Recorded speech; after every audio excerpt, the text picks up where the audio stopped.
My own brother-in-law looked me in the eye, wept real tears, and begged me to save his family from starvation. I believed every word. That was the worst mistake of my life. My name is Romu, and I have worked hard every single day since I was 17 years old. Not the kind of hard work that gets celebrated or rewarded. The invisible kind. The kind where you show up before sunrise, keep your head down, swallow your pride 100 times a day, and go home with just enough to feed your family and call it a life. I worked for Seth Hazari, a moneylender whose reputation in our town was built on one simple principle: pay on time or pay double. That was his rule. His only rule. And in all the years I worked for him, I had never seen him bend it. Not once. Not for anyone. I knew what kind of man Seth Hazari was. I watched him reduce grown men to trembling, hollow-eyed creatures who could barely look at themselves in the mirror after sitting across from him at his desk. I had seen farmers lose land that had been in their families for 3 generations. I had seen shop owners locked out of their own stores. Seth Hazari was not cruel in the dramatic, obvious way. He was cruel in the quiet, legal, completely justified way that the world has no answer for. He smiled when he took things from people. That was the part that stayed with me. And yet I kept working for him.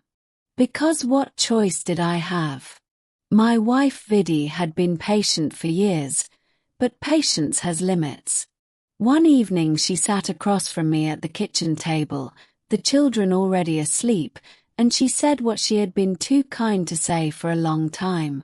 She said the money wasn't enough anymore. That the prices had gone up but my salary hadn't moved in years. That she was tired of counting coins before buying vegetables. She wasn't angry when she said it. That almost made it worse. She was just tired. I told her I was afraid to ask Seth Hazari for a raise. That a man like him didn't respond well to requests. That I had seen what he did to people who disappointed him, and I needed to keep this job more than I needed more money from it. She nodded. She understood. But we both knew something had to change. And then, the very next day, as if the universe had a dark sense of humor, Vidi's brother walked through our door. Gopal. Let me tell you about Gopal. He was the kind of man who could make you feel sorry for him before you even knew what he wanted. He had a way of entering a room that made you immediately feel guilty for having anything he didn't. He was not stupid. That was the dangerous part. He was intelligent enough to know exactly which strings to pull inside other people, and he had spent his whole life pulling them. He came in that evening with his shoulders dropped and his eyes red, and he touched our feet in the traditional way, the way you do to show deep respect. He asked how we were. He made small talk. And then, slowly, like someone lowering themselves carefully into cold water, he told us he had nothing left. No money, no food, no work. He said his children were hungry. He said he had tried everything. And then he said he needed me to arrange a loan for him from Seth Hazari. I said no immediately. I said no and I meant it. I knew Gopal's history with money.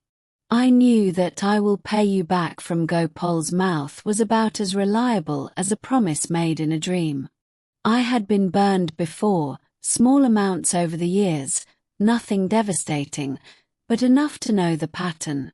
I told him I couldn't do it. I told him Seth Hazari was not someone to play games with. Gopal went quiet. And then he started crying. Not politely. Not subtly. He fell apart right there in my living room, and he said something I have never fully been able to shake from my memory. He said that if no one would help him, if even his own family turned their back, then he had nothing left to live for. I should have recognized it for what it was. A performance designed by someone who knew exactly how to use the language of desperation to get what he wanted. I should have held firm. But the next morning, someone came running to tell us that Gopal had jumped into the canal. He survived. A few passers-by had pulled him out. But when Vidhi and I reached him and saw his wife crying, his children pressed against her, his wet clothes still clinging to him on the riverbank, something inside me cracked completely open. He looked at me and said nothing. He didn't have to. The look was enough. I went to Seth Hazari 2 days later and I vouched for Gopal. I staked my name, my position, my years of service, everything I had quietly built, on my brother-in-law's word. Seth Hazari studied me with those flat, calculating eyes and said he would lend the money because of me. Because of my loyalty. But he made it clear, in terms that left no room for misunderstanding, that if Gopal failed to pay, the debt would fall to me. 5 lakh rupees. A number so large it didn't even feel real when I said it out loud. Gopal took the money and transformed. That is the only word for it. The hunched, hollow man who had wept in my living room was suddenly lighter on his feet. He bought things. He went out. He sent the first 2 monthly installments on time, through me to Seth Hazari, and I started to breathe again. I started to think that maybe I had been wrong about him. That maybe desperation had changed him, that the canal had scared him straight. The 3rd month's payment didn't come. I told myself he was late. I told myself there was a reason. I went to his house and the door was locked. I went to his neighbors and they said they hadn't seen him in a few days. I walked around that house slowly, looking at the closed windows, the cold silence behind them, and I knew. I knew the way you know when the ground has shifted beneath your feet before you've even heard the crack. I knew it in my stomach before I could form the thought. Gopal was gone. His wife, his children, all of them, vanished overnight, like they had evaporated. I filed a police report. I asked everyone I knew. Weeks passed. Then months. Nothing. Not a trace, not a rumor, not a single word. Gopal had taken 5 lakh rupees of someone else's money and disappeared off the face of the earth as smoothly and completely as a stone dropping into still water. Seth Hazari called me in. He didn't shout. He didn't threaten.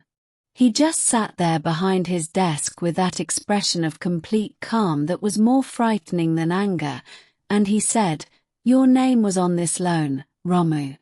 Your word brought that man to my door. I don't care where he went. I don't care if he's dead or alive. My money doesn't vanish with him. Your salary will cover the debt. Every rupee. However long it takes." I opened my mouth. I don't even know what I was going to say. He raised one hand, just slightly, and that was enough to stop me. So I worked. What else could I do? I worked and every rupee I earned went straight into Seth Hazari's pocket as repayment for a loan I never took and a betrayal I never planned. My family stopped eating properly. Vidhi stopped sleeping through the night. The children started to understand that something was wrong, the way children always do, through silences and the worry in their parents' eyes rather than any direct explanation. I remember one evening sitting on the floor of our house. We had started renting out the only bedroom to make extra money and just staring at the wall. Not crying. Past crying. Just staring. I had done everything right. I had been honest. I had worked hard. I had trusted someone I loved, And he had reached into my chest with both hands and pulled out everything I had built and walked away with it without looking back. I asked Seth Hazari once if he would forgive some portion of the debt. Just once. I explained everything I was going through. My family going hungry. My children. I laid everything out in front of him with nothing left to hide behind. He looked at me and said, "Sell your kidney, sell your house, beg in the streets. I want my money. Laugh about it or cry about it. But pay it." So I did all of those things. Almost literally. The house went first. We moved into a single rented room. I worked for Seth Hazari during the day and spent evenings standing outside temples and markets, asking strangers for help to feed my children. A man who had never begged for anything in his life, holding out his hand on a street corner because his wife's brother couldn't stop himself from being what he always was. The shame of it was physical. Like wearing wet clothes that never dried. And then, one afternoon, I looked up from the corner where I was sitting and saw a familiar face across the road. Worn down, thinner, dressed in clothes that had seen too many days without washing. But unmistakable. Gopal. He had come back. I still don't fully understand why. Maybe the guilt caught him. Maybe whatever world he had run to turned out to be worse than the one he left. He was standing with his wife and children, all of them looking as though life had chewed them up and spit them back out. He crossed the road toward me slowly. He couldn't quite look me in the face. He said he was sorry. He said that after he ran, the money was stolen from him within a few weeks. That he had been drifting ever since. That he had come to realize that what he did was wrong and that wrong choices lead to wrong ends. He said he wanted to come back and help me repay what he owed. I looked at him for a long time. The anger was there. Deep and hot and completely justified. But underneath it was something older and quieter and more painful than anger. It was grief. For the relationship we could have had. For the trust one had once been naive enough to extend. For the years I would never get back. I told him it was too late for him to help me.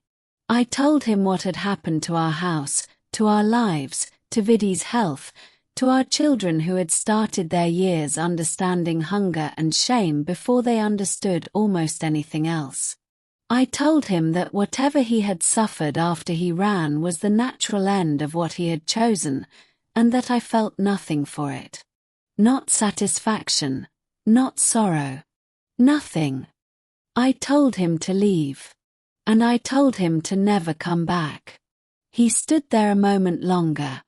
Then he turned around and walked away, and I watched him until he disappeared around the corner. Here is what I did not tell him that day. I did not tell him that I had already begun to find my way out. Slowly, carefully, with the kind of patience that only comes from having nothing left to lose. Because while I was working for Seth Hazari, while I was watching him operate, day after day, year after year, I was also learning. I was learning how moneylending worked.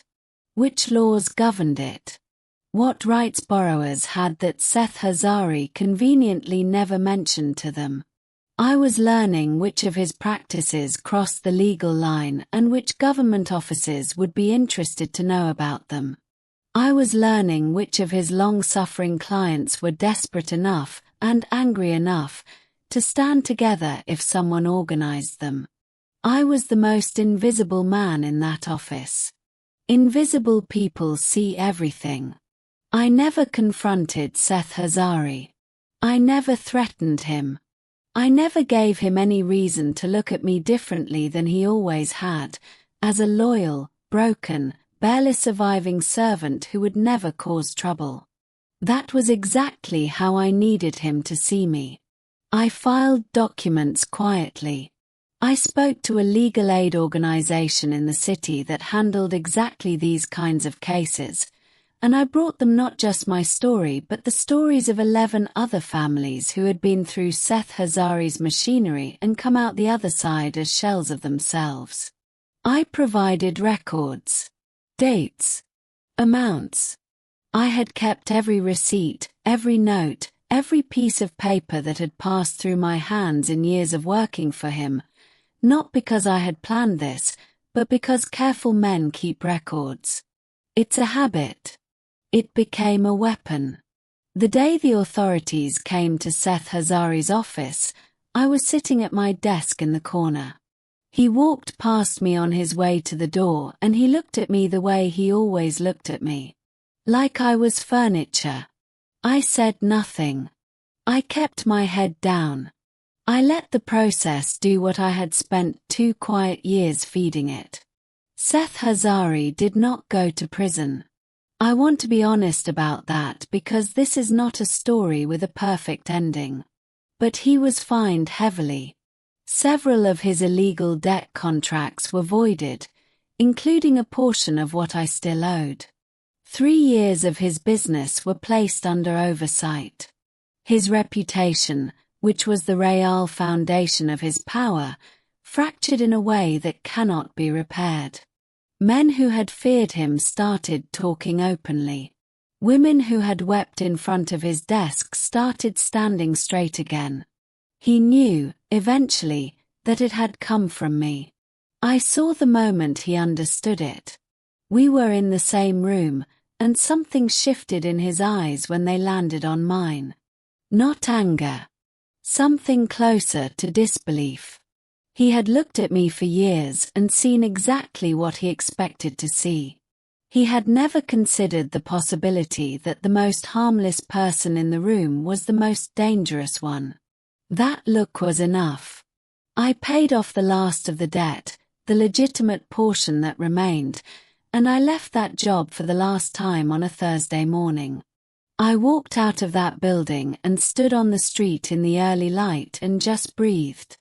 I had a job offer already waiting, through one of the legal contacts I had made, a position at a financial services organization that actually helped people navigate loans and credit rather than trapping them in it. I was not rich. I am still not rich. Vidya and I are still rebuilding what those years took from us. My children are healthy and fed and they sleep through the night, and there are mornings when I stand in the kitchen watching them eat breakfast and I feel something so enormous and fragile that I don't have a name for it. I have thought about Gopal many times since the day I sent him away. I do not know where he is. I do not want to.